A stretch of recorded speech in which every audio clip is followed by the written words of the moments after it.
Hi guys, welcome to another dorm room review video. In this video, this is Magic for Young Lovers from Andy over at the Jerx. Let's talk about the cover really quickly. You see it's just like black cover, a matte black. It's matte black on the back. It has this red symbol on the front. At first you may be like, what is that red shape? But obviously if you see it how it's intended, you can see the two faces looking at each other. And on the spine it does say Magic for Young Lovers in red. But this cover itself is actually a little bit of an Easter egg that Andy has included on the book, and I'll leave that up to you for you to figure out what this is, but that gave me a good laugh, typical Andy humor. On the front page of the book, or on the sort of the spine in the page, the cover of the page, you get this lovely full illustration. It also comes with an envelope full of some little things that are going to help you do some of the tricks. And my review for the Jerx Volume 1 was one of my most watched on my channel. I got the most feedback and that kind of thing, so I thought I would share again with Magic for Young Lovers. At the time of this video, this is currently sold out, but I think Andy has a few copies in reservation. If you wanted to get in touch with him, you can go over to thejerx.com and you can see about getting in touch with Andy to get a copy, but I think it's technically sold out. So this book starts off with a lovely little a note basically from Andy about a really emotional event in his life, and it kind of made him reevaluate why people remember magic. It's kind of a softer side of Andy that we don't get to see a lot, which I really enjoyed. It's a personal story of his. And then we get on to this essay, and this essay literally lays out how to make your magic emotional and memorable for years to come. In the year 2018, Andy performed thousands of tricks to different people.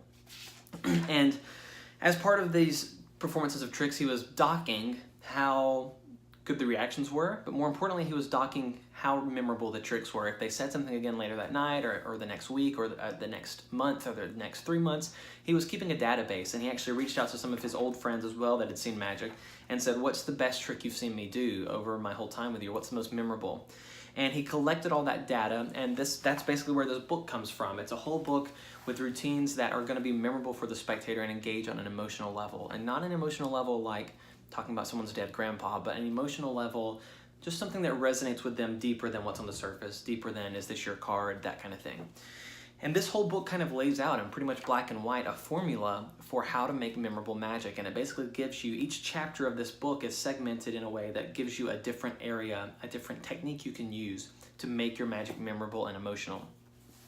And this, like I said, the whole first essay in this book is all about that. It's explaining what these different elements are, how they work, that sort of thing. And then you come to the first trick in the book, and the first trick is actually kind of part of the essay. You learn something interesting there. Then the second trick in the book, the first real trick, is one that he calls Love Note. And I'm not going to get too much into it, pretty much exactly how it sounds. It's something to do with a love note. Really great moment of emotion that comes from that, but not toying with your audience's emotion. And then we get one that's basically, there's this premise that fits with any trick you want to do. Basically, you can kind of fit it into this one idea. Basically what this one idea, it's an overarching concept, and it allows you to blend any tricks that you're doing together effortlessly so that they have a through line, they have a story, they're part of the same plot.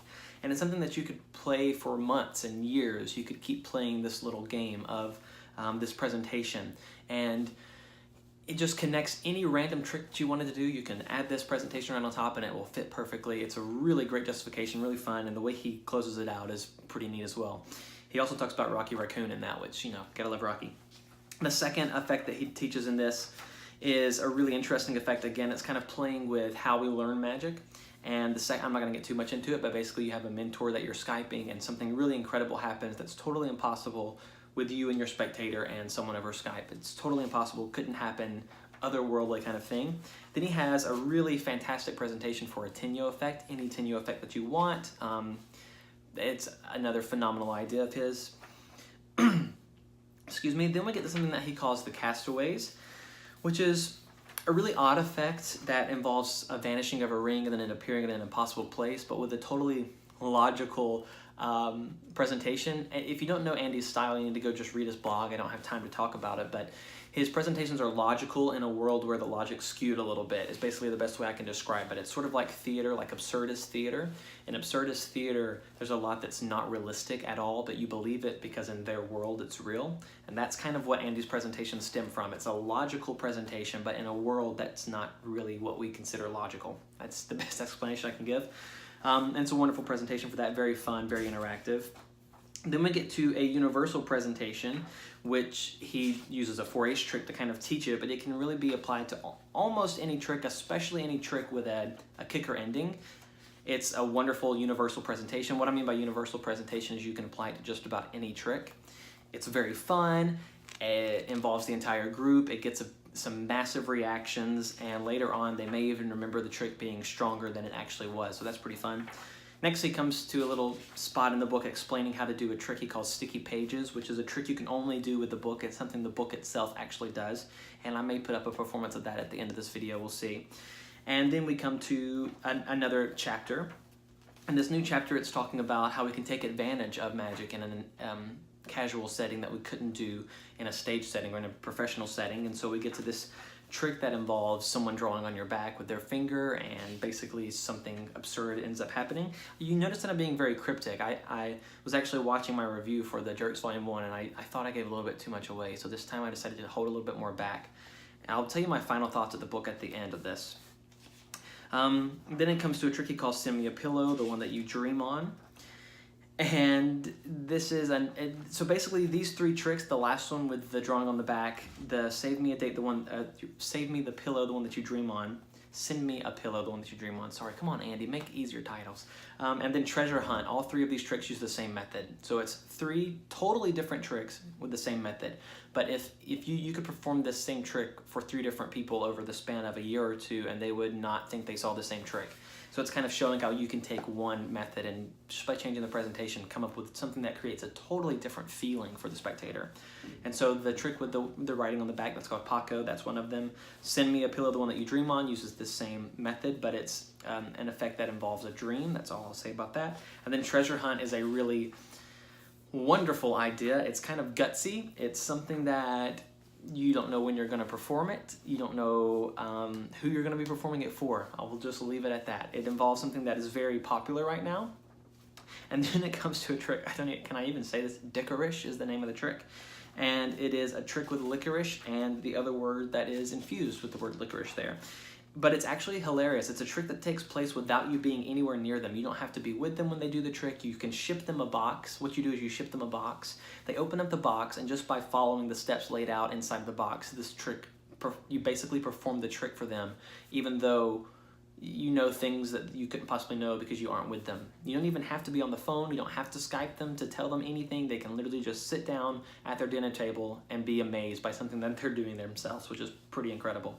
It's Andy's take on an old trick that's been around for ages. I won't even say what that is because it'll give too much away, but this is by far the best version that I've seen. It totally takes it out of the realm that it was in. It was kind of a mathematical trick before, and this yanks it out of the math. There's no math, there's no numbers involved. It is just strong magic that takes place without you even being present. Then we come to Harmony Ritual. This is one of the props that is included inside of the book. It's a really lovely take on mirror skill, but a totally different effect. I couldn't even consider it the same thing. Uses that method, but in a totally new way. And if you perform mirror skill and then if you perform this trick, people would not think they saw the same trick. And if you asked later, if you had one magician perform mirror skill and one magician perform Andy's trick, and you asked those 2 spectators which was more memorable years to come, they would probably remember Andy's trick. I can guarantee they wouldn't remember mirror skill. It's just the truth. The only ghost here is me is a wonderful little routine that has to do with a picture. And it's also a trick where the punch kind of happens when you're not around. You set this whole trick up with the spectator, and then they take this little souvenir home with them, and then whenever they're home by themselves, you text them and give them a few further instructions, and that's when the big climax of the trick takes place. It's when they're alone, and it's really fun. It's a funny idea, a little spooky, but not actually scary, but just a little bit of a spooky side to it, but then you kind of get a comedic payoff at the end as well.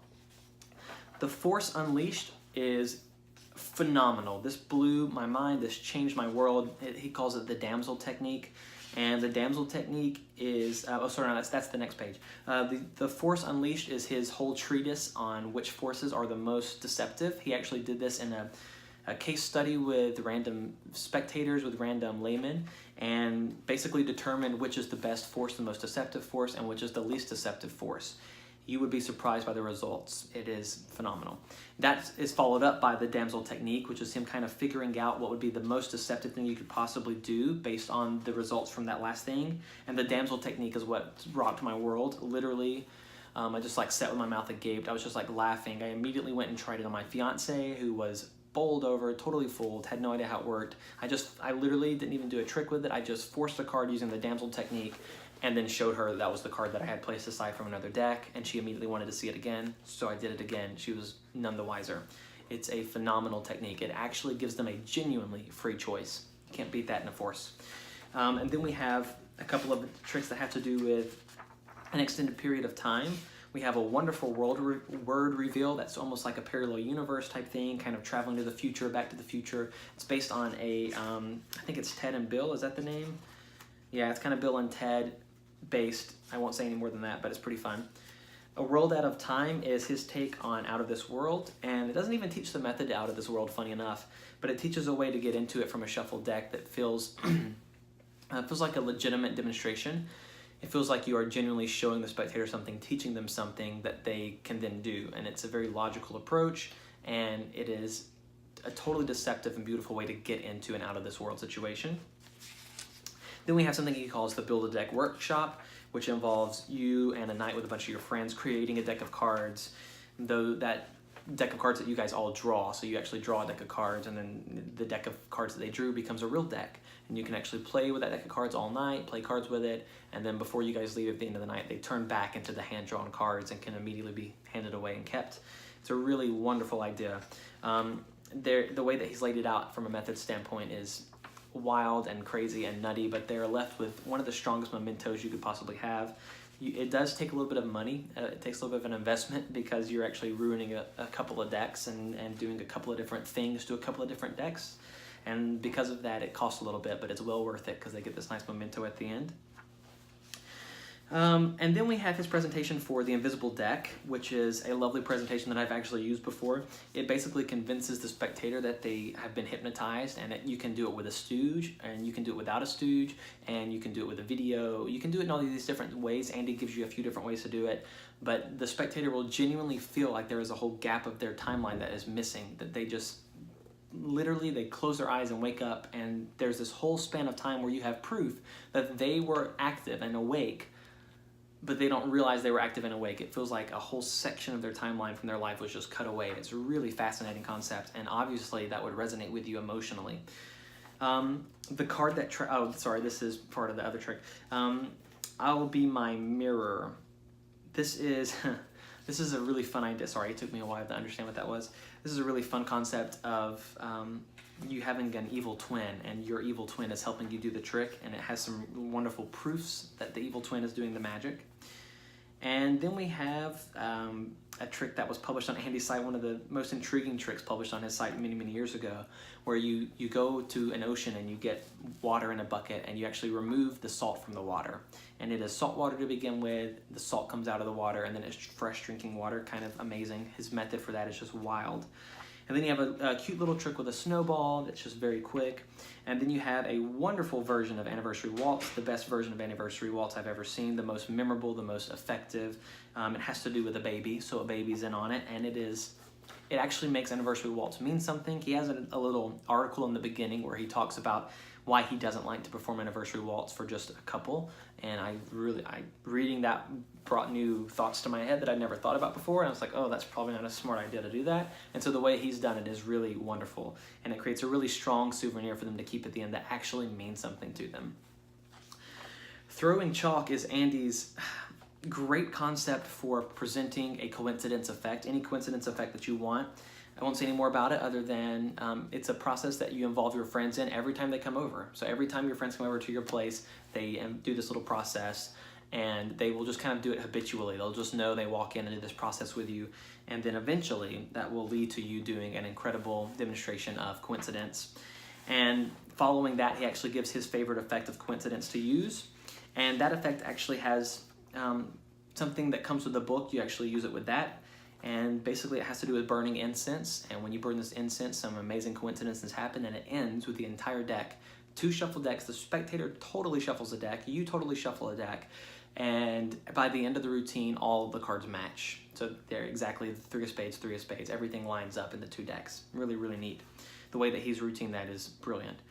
The skill swap is something, he talked about a skill swap idea in one of his releases or on his blog one. and it involves two different people. But in this skill swap, it's really fun concept for a reverse. For a spectator as the mind reader. It's basically a presentation for a spectator as the mind reader, but it's one that makes sense, and it is one that has a logic, again, in a logic in a world that's not really logical, but it would be amazing in two different ways, and you have a logical through line for it, but then you also have the payoff of the spectator as the mind reader routine. Then we get a trick called ass to mouth, and genuinely that's probably my favorite trick in the book. It's also genuinely one of the most practical. Ass to mouth is a card to mouth that is done in totally impossible circumstances. Literally, if I had seen this performed on me, I would have had no idea. I played around with it for a little bit and then performed it on my fiance. The look on her face was priceless. At the end, whenever the big moment comes and the card's in my mouth, literally she just has such a quizzical look on her face, and I can see her working as she's trying to figure out how that could be physically possible. And it's like she's searching for a way to put the puzzle pieces together, and she's getting nowhere. That's how it feels. It's just amazing. It's a signed card. It's actually by one of It's one of Andy's friends, Andrew. It's his version of the trick, and the method is very different. It's something I've never seen before, and I just can't explain it. I don't want to give too much away about it. Genuinely the best card to mouth in the universe. It seems totally impossible, and they get just such a strong moment of magic that it's going to be hard to top. Honestly, you'd probably have to close a set with that. The wisdom of crowds is a reveal for how to reveal a word. He likes to play around with how you reveal words, and that's just a fun little easy idea to use by calling up a friend. And then we also have some humor, some effects with some humor in them, but that are genuinely humorous and not just magician funny. And the first is called the Ménage à trois mixing procedure. Sorry, that's not an actual trick. That's a mixing procedure that's taught. And then the next one is called card libs, and that is a trick that basically revolves around a version of Mad Libs using playing cards. It's very, very funny, and it's a genuinely funny routine just because of the way it works out. It's like a sitcom comedy, and it's not just jokes layered on top of a magic trick. It's the comedy comes from the trick. Andy's one of the best at doing that. Then we have something called the shit show, which is another prop that is included with the book, and it's a version of the shuffling lesson, but with a very funny ending, just as impossible as the original, but a little bit more logical. Time Traveler's Toilet is one that Andy talked about. I've seen him talk about it before, and it's a really funny concept of a toilet that every time you use the bathroom in the toilet, whatever you ate comes up in the tank of the bowl. And you then prove that that's the case. It's kind of funny. It sounds a lot cruder than it is, but that's the whole premise behind it. And then we have like I can't read the name of this, but it's it's Saju. You can't really pronounce it because it's SAJW, which makes sense when you know what the trick is. But it's basically you and your friend. Your friend shuffles these storyboard cards up for a movie, and then they arrange them in a certain order, and lo and behold, the order is exactly what you knew it would be, but it's not the order that it seems like it is. Is that vague enough for you? Yeah, okay, I thought so. This actually comes with there's a digital appendix to this book that has a few things that are digital. This is one of the things that is used for that. And then the end of this book is actually different than what you would expect. This book ends with Andy talking about how to create passion in a relationship that genuinely lasts. And it's just a little trick. It's a little subtle trick you can use. But actually, since I've read it on the blog, my fiance and I have been doing it. And it does a wonderful job of just keeping the love in the air, feeling appreciative for each other. So the book genuinely ends with advice about love. And that is Magic for Young Lovers. That's the book from cover to cover. I know it's a bit vague, but I want to be vague. Now for my full thoughts on the book very, very quickly. I will say I didn't think Andy would be able to top Volume 1. I genuinely didn't. Whenever I read the Jerx Volume 1, I was like, there's no way he's going to be able to top this. And then he came out with the Jam magazines, which were wonderful, and I loved them. And then this year he came out with Magic for Young Lovers. I would say this is probably 2 times as good as the Jerx Volume 1. I genuinely believe that it's probably twice as good.